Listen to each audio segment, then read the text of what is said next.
Bonjour à tous les amours de Jésus-Christ, j'espère que vous allez bien, c'est l'apôtre Harmonie. Est-ce que ça vous est déjà arrivé d'aller dans une fête ou votre propre fête, où on découpe le gâteau et puis vous voulez la bonne part, la grosse part de préférence bien sûr, c'est normal, on veut tous une bonne part de ce qui nous fait plaisir, de ce qui nous fait du bien. Est-ce que ça vous est déjà arrivé de vouloir faire des choix, que ce soit des bons choix ou des mauvais choix, mais c'est votre choix à vous. Donc on fait tous des choix dans la vie, peu importe ce que ça peut nous coûter. Et je sais de quoi je parle. J'ai choisi le Seigneur et j'ai perdu pas mal de choses. Mais tout ce que j'ai perdu n'a vraiment pas d'importance. Et ça n'en aura jamais. Parce que Jésus-Christ est la meilleure part que j'ai choisie dans ma vie. Je ne regrette pas, je ne regretterai jamais et je lui resterai accroché pour l'éternité.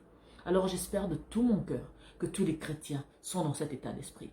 Que quand il faut choisir, quand il faut faire le bon choix de Jésus-Christ et le choix d'autre chose, que c'est toujours Jésus qui sera votre meilleure part de gâteau. La meilleure que vous voulez vraiment pas céder à qui que ce soit, que vous ne voulez pas perdre, que vous voulez garder toute votre vie, que vous voulez savourer pour l'éternité. Voyons ce que la Bible nous dit.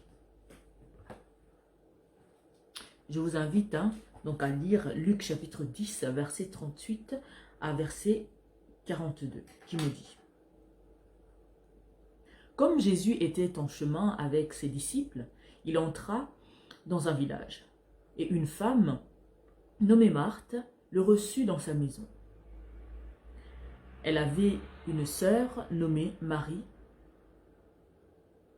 qui, s'étant assise aux pieds du Seigneur, écoutait sa parole.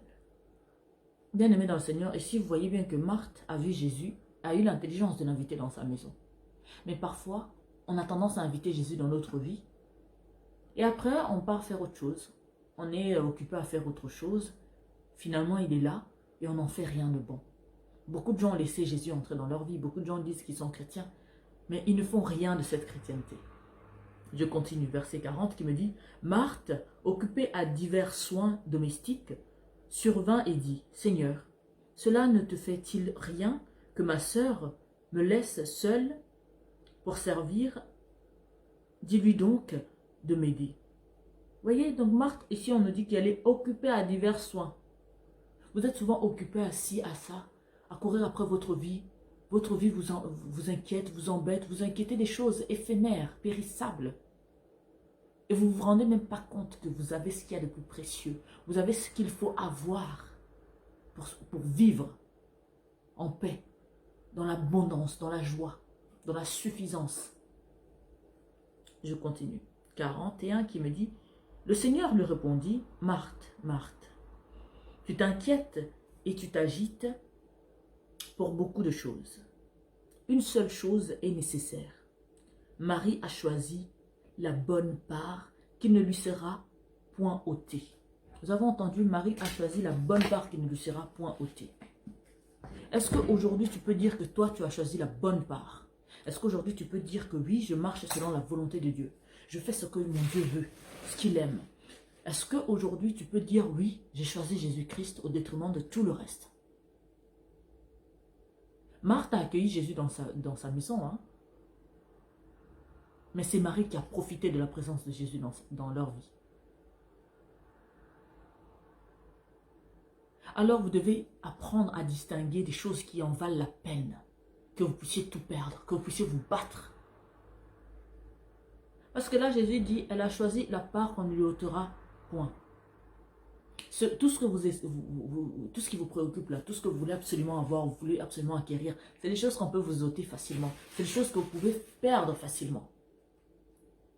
Mais Jésus-Christ, quand vous le choisissez, quand vous vous accrochez à lui, vous faites de lui une priorité absolue. Vous êtes l'homme et la femme la plus bénie de la terre, vous avez réussi votre vie.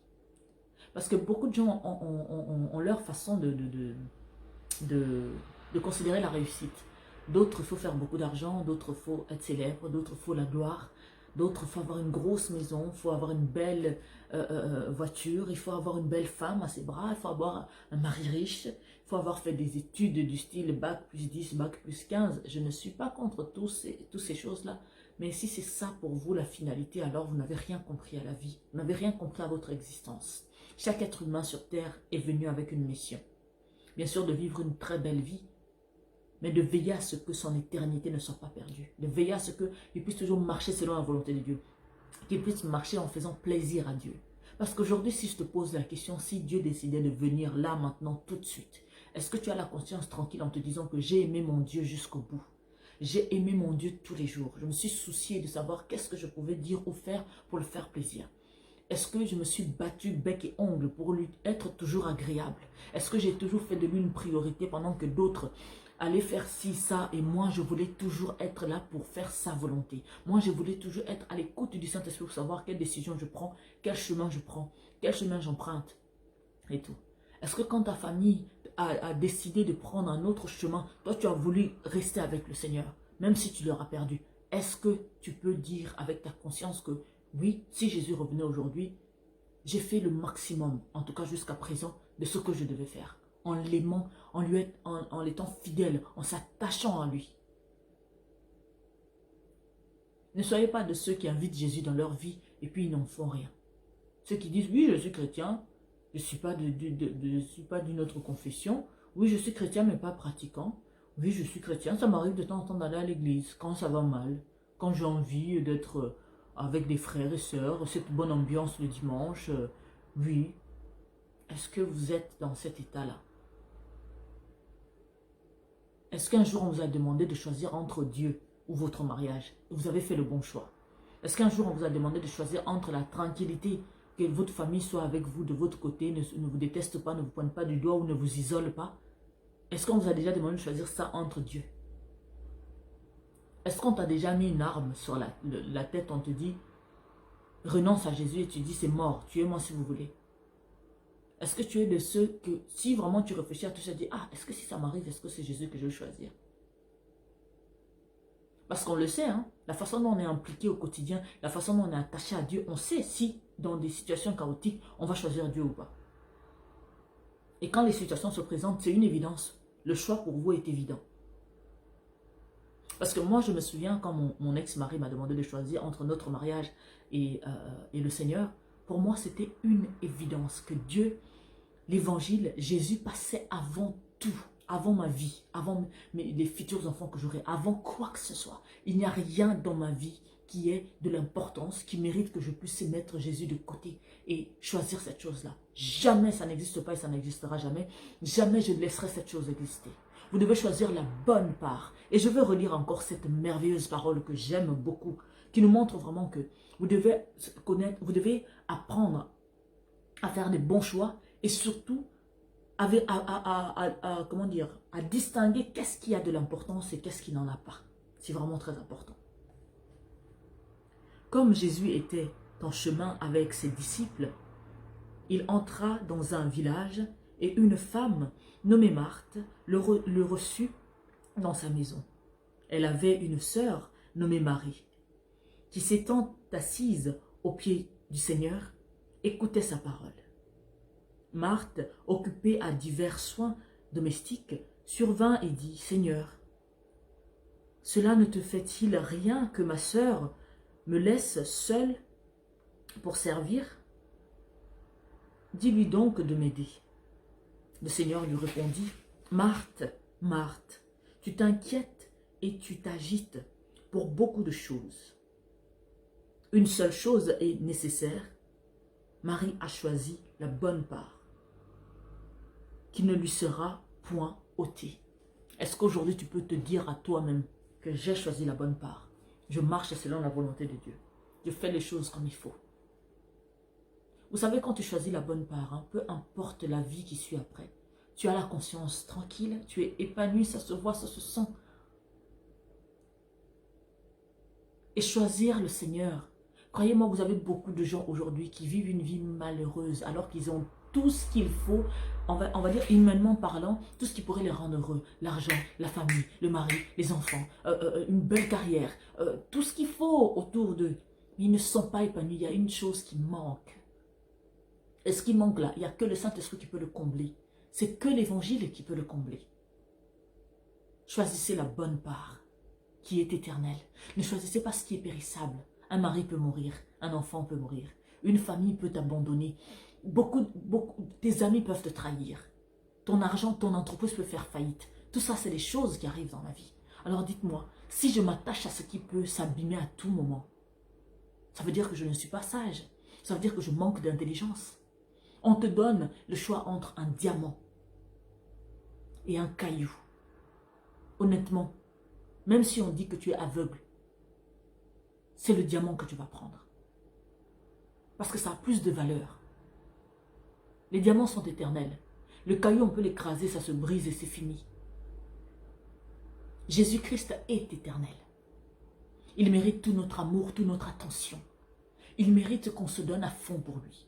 Il mérite que tu puisses même perdre ta jeunesse. Parce que la parole de Dieu me dit, hein, si vous perdez quoi que ce soit à cause de mon nom, vous allez le retrouver au centuple. Alors tous ceux qui jettent Jésus-Christ là, parce qu'ils ont peur de la pression, que oui, si je suis la parole de Dieu, si je suis tel serviteur de Dieu, mes sœurs vont se rebeller contre moi, mes sœurs vont être contre moi et tout. C'est ta vie que tu es en train de mettre en danger. C'est ton éternité que tu es en train de piétiner de ta propre volonté. Parce que tu as peur que non, si je suis Jésus, je vais me retrouver seul, toute ma famille va me tourner le dos. Ah bon? La parole de Dieu me dit, crois et tu seras sauvé, toi et ta famille. Et toujours cette même parole me dit, le salut est individuel. Si tu suis ta famille en enfer, vous irez en enfer. Mais si tu décides que quoi qu'il arrive, je vais suivre Jésus, ce Jésus-là peut avoir pitié et t'aider à sauver ta famille. Regardez Joseph, hein? Joseph a subi toutes sortes de situations difficiles. Mais il a été celui qui a sauvé sa famille de la famine. Et pourtant, il était isolé, éloigné, vendu par ses frères, trahi par sa propre famille, par jalousie, par méchanceté. Mais il a été le sauveur de sa famille. La pierre que les bâtisseurs ont rejetée, là, est devenue la principale de l'angle. Tu ne veux pas être la principale de l'angle que non, tant qu'il n'y a pas cette pierre-là, la maison ne tient pas debout.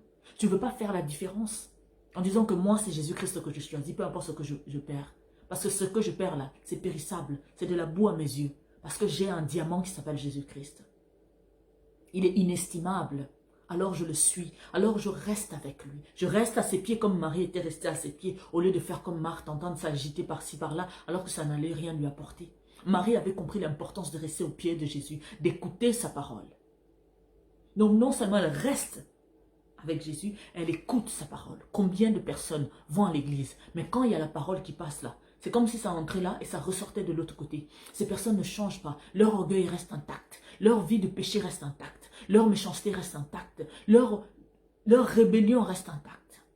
Vous avez des femmes qui sont des robocop à la maison, méchantes. Donc la femme querelleuse qu'on cite dans la Bible, là, c'est ces femmes-là. Mais elles partent à l'église tous les jours. Vous avez des femmes qui vont à l'église tous les jours. Les veillées de prière, elles sont là. Les machins, elles sont là. Mais c'est l'épine sur le pied de sa famille. Méchanceté, chiante, désagréable, casse-pied, donc la totale. Ne soyez pas Marthe, mais soyez Marie, qui reste à côté de Jésus, qui écoute sa parole pour le mettre en pratique. Choisissez ce qui est éternel, pas ce qui est périssable. Ce monde-là, ça va passer. Les choses que vous voyez aujourd'hui, demain, ça ne sera plus. Regardez 2020, hein? Ce n'est pas pour se moquer de qui que ce soit, mais regardez toutes les entreprises qui étaient restées sur leurs acquis. Beaucoup d'entreprises ont fait faillite. Maintenant, si toi, tu avais attaché tout ton amour, tout ton cœur dans ton entreprise, tu as renoncé à Dieu, tu as renoncé à ta famille, tu as renoncé à ceci, cela, tu t'es attaché à ça. Maintenant, quand tu fais faillite, tu fais comment? Parce que ceux qui se sont attachés à leur entreprise, hein, beaucoup se sont suicidés. Parce qu'ils n'ont pas fait de Jésus-Christ une priorité. Ils n'ont pas fait de Jésus-Christ leur joie. Ils n'ont pas choisi la bonne part. Parce que tu peux avoir des entreprises et tout le reste, ça ne t'empêche pas d'avoir Jésus comme priorité, de t'attacher au Seigneur. La parole de Dieu me dit que il est venu pour qu'on ait la vie en abondance. L'abondance, c'est quoi? Toutes les richesses matérielles qu'on a sur cette terre. Qu'on ait déjà la vie éternelle, bien sûr, et toutes les richesses qui vont avec. Donc, l'un n'est pas incompatible avec l'autre. Tu veux faire l'argent, tu veux faire ceci, mais ne fais pas de cela ta priorité. Fais de Dieu ta priorité. Prends tes projets, tes rêves, tes ambitions et prends Jésus-Christ, mélange. Et tu vas voir, tu vas réussir tout ce que tu vas entreprendre dans ta vie. Soyez Marie, ne soyez pas Marthe. Choisissez la bonne part. Vous avez beaucoup de femmes dans leur mariage que les maris leur interdisent d'aller à l'église, leur interdit même de prier à la maison. Ma chère, si Jésus revenait aujourd'hui là, toi et ton mari, vous irez en enfer. Si quelqu'un ne veut pas aller au paradis avec toi, ne pars pas en enfer avec lui. Ta vie, c'est ta responsabilité. Les choix que tu prends là, les bonnes ou les mauvaises, donc chaque conséquence qui viendront, c'est toi-même qui vas devoir gérer. Le mariage, la famille et tout le reste, ce n'est pas une fin en soi. Quand ton ami commence à te dire, ah non, moi les trucs de prière, là, moi ça ne m'intéresse pas. Ok, pas de souci. Mais on ne restera pas amis. Je respecte ton choix, je respecte tes décisions, mais on ne restera pas ensemble. Parce qu'à un moment donné, on ne va plus s'entendre. Parce que moi, je vais respecter certaines règles que toi, tu vas trouver normales comment, à ne pas respecter, à enfreindre, et on aura des problèmes après. Donc quand deux personnes ne se mettent pas d'accord, ils ne peuvent pas faire route ensemble. La parole de Dieu me le dit. Alors soyez cette femme qui a choisi la bonne part qui est Jésus-Christ. Qui a choisi de faire de Jésus sa priorité. Qui a choisi de faire de Jésus son mode de vie, sa façon de voir les choses, son avenir, son présent et son éternité. Soyez bénis infiniment, c'était l'apôtre Harmonie. Chérissez les êtres que vous aimez, mais ne choisissez pas ces êtres-là au détriment de Jésus-Christ. Si quelqu'un ne veut pas aller avec toi au paradis, ne pars pas avec lui en enfer. On a 2 pages, donc pour nous écrire, vous avez Apôtre Olivier Kambola officiel et Apôtre Harmonie. Et puis pour ne rien rater de toutes nos diffusions, donc on a une chaîne YouTube qui s'appelle Centre de Gloire Emmanuel. On vous invite à vous abonner bien sûr et à liker, à partager bien sûr. Que Dieu vous bénisse infiniment. Je vous laisse méditer sur Luc chapitre 10 verset 38 à 42 et que Dieu vous bénisse infiniment et choisissez la bonne part. Ciao.